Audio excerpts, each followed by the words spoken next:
University লাইফে আসলে স্টুডেন্টের কোন কোন স্কিলগুলো ডেভেলপ করা উচিত বা প্রয়োজন? ফার্স্ট থিং আমি মনে করি ইউনিভার্সিটি লাইফে সিজিপিএ কীভাবে ভালো করে পাইতে হবে এই স্কিলটা মাস্ট। ইয়েস।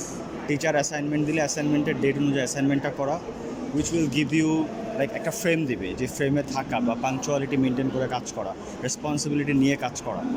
সো এইগুলা it's a must. And second thing, university লাইফের পর যে আমি কী করব ওইটা একটু চিন্তা করা। কিছু মানুষ চিন্তা করে যে আমি গভর্নমেন্ট সার্ভিস করব, কিছু মানুষ চিন্তা করে না আমি নিজে বিজনেস করব। তাহলে যেহেতু আমি ওইটা করবই, আমার আলটিমেট একটা অপটিমাল গোল ওইটা, সো ওইটার মানুষজনের সাথে একটু মেশা বা থাকা, দ্যাটস ইট। স্যার, আর অন্টারপ্রিনার্সদের জন্য আপনাকে যদি কোনো বই সাজেস্ট করতে হয়, আপনি আসলে কোনটা সাজেস্ট করতে চাইবেন? সেলফ ডেভেলপমেন্টের জন্য বলা যেতে পারে।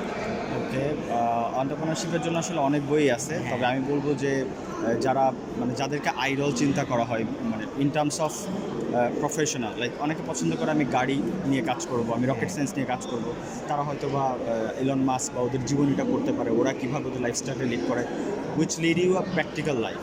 আর তাছাড়াও স্ক্রিপ্টের হয়তো বা অনেক বই আছে, একাডেমিক বই, যেমন আমি যদি ফাইন্যান্স ভালো বুঝতে চাই তাহলে ফাইন্যান্স রিলেটেড বুকসগুলো আমার পড়তে হবে, ইকোনমিক্স ভালো বুঝতে হলে ওইভাবে পড়তে হবে, মার্কেটিং ভালো শিখতে হলে ওই বুকসগুলো জানতে হবে।